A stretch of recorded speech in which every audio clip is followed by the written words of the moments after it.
Hi, I am here today to discuss to you about Tyler Objectives Centered Model.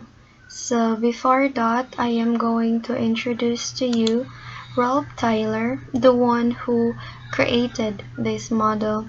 Just a short description of him. So Ralph Tyler was born on April 22, 1902 in Chicago. He is actually an American educator who mostly focused on the evaluation and assessment. Ralph Tyler is also known by some as the father of educational evaluation and assessment. So, let's start. So during the year 1950, he actually proposed a curriculum evaluation model which until now sometimes continues to influence many curriculum assessment processes. One of his famous work or monograph is entitled Basic Principles of Curriculum and Instruction. So before I will start, I think you're wondering why there is a space beside me. So this space is for my PPT presentation that I am actually reading right now in front of me. So let's start. So in using the Tyler's model, the following curriculum components and processes are identified in curriculum evaluation. So in Tyler's model, there are three rows composing. The first row is the curriculum elements, the second row is the evaluation processes, and the third row is the action taking. There are 6 curriculum elements wherein there are 7 evaluation processes. Let's start.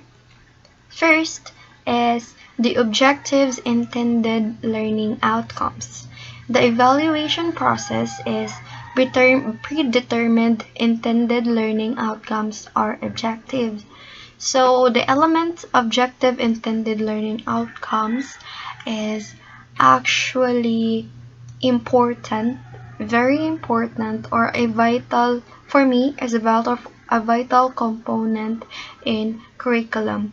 Because how can a teacher do or use a curriculum without an intention or an objective of that?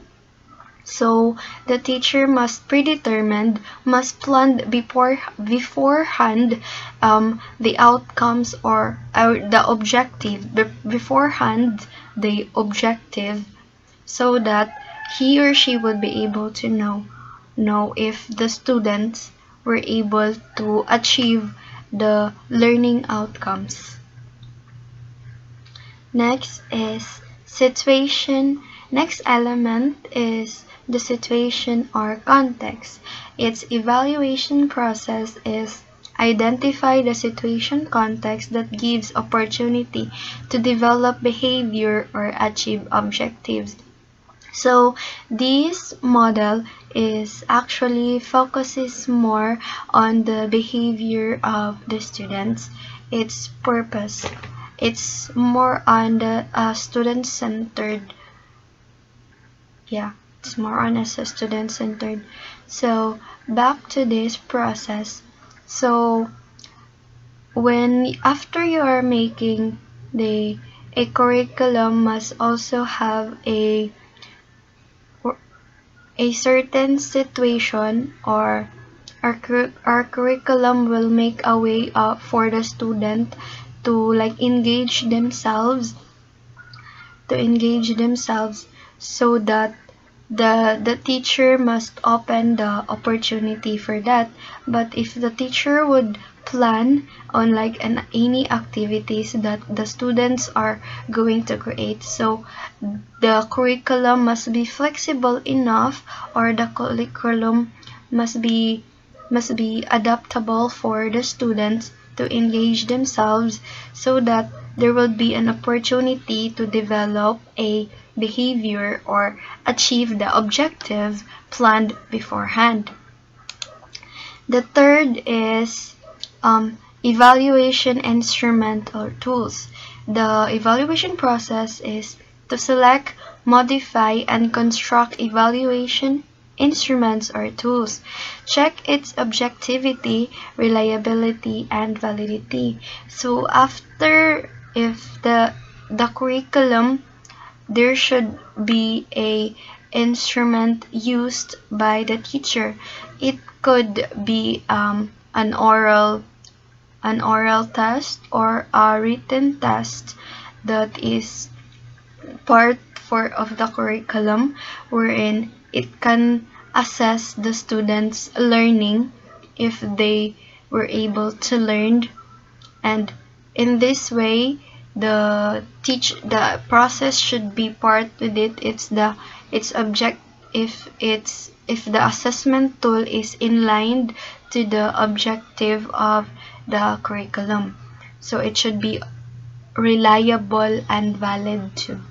Because there are certain activity that, like PowerPoint presentation created by the teacher, is the source of the knowledge reliable, or there is an activity wherein the students are reporting, so they are reporting, does the students source reliable or is it valid, like that. So the fourth is the utilization of tool. So there are two evaluation process on this part. First one is to utilize the tools to obtain results. How, for example, is the written exam, where the teacher just let the student pass the written exam, or she or he or the teacher lets her students check the check the paper and then have some like oral participation while checking to utilize the tools. Or next is compare the results obtained from several instruments before and after to determine the change.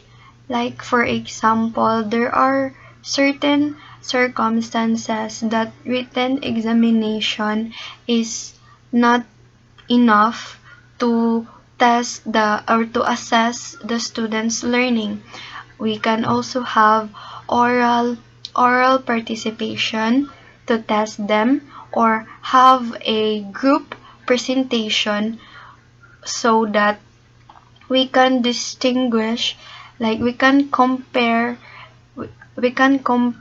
each assessment, and it would show how the students were able to cope up with it, or how they were able to show their learnings through it.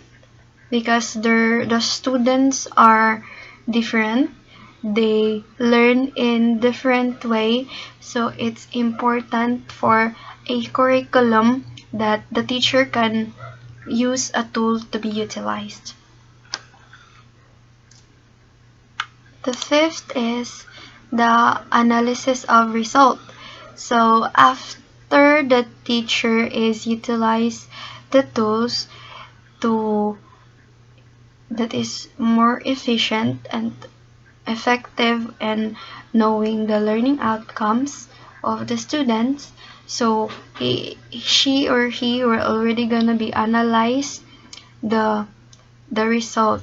So the evaluation process is analyze the results obtained to determine strengths and weaknesses, identify possible explanation about the reasons for the particular pattern.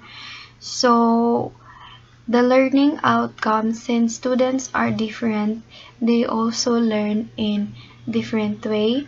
So the teacher will analyze if where did the curriculum what is the curriculum's weakness and strength, so that in the next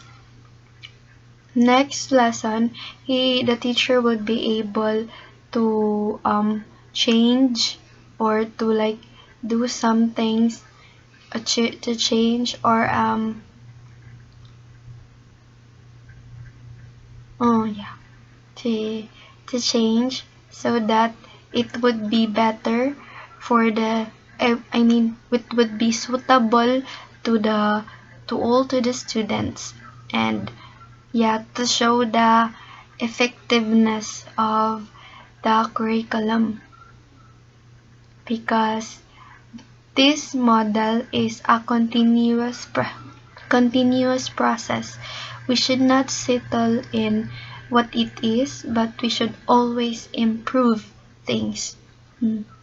The last is the utilization of results. So the evaluation process is use the results to make the necessary modification. So what is the outcome of what is the learning? Does the learning outcome of the curriculum was I mean sorry, thus the objective of the curriculum that was planned beforehand, were these able to give good results?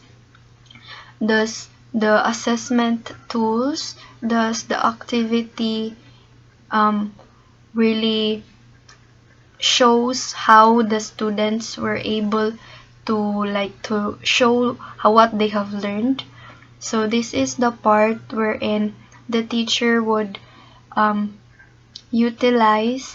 use the result itself to make necessary modification for future purposes. And that is the model of Ralph Tyler. So, using all the steps to evaluate the curriculum, the steps are the curriculum elements, the 6 curriculum elements. If you have if you have the action taken, which is the third row, if while you are reading, while you are evaluating your curriculum and you are using Tyler's model, and then he found out that everything is yes, the curriculum evaluation has all yes, then it would mean that your curriculum or the curriculum has passed the standard. So Tyler's model evaluating the curriculum is relatively easy to understand, which many teachers can follow. So for the future educators, you can use Tyler's model for evaluating the curriculum, because it is easy and it is easy to understand. Thank you and have a good day.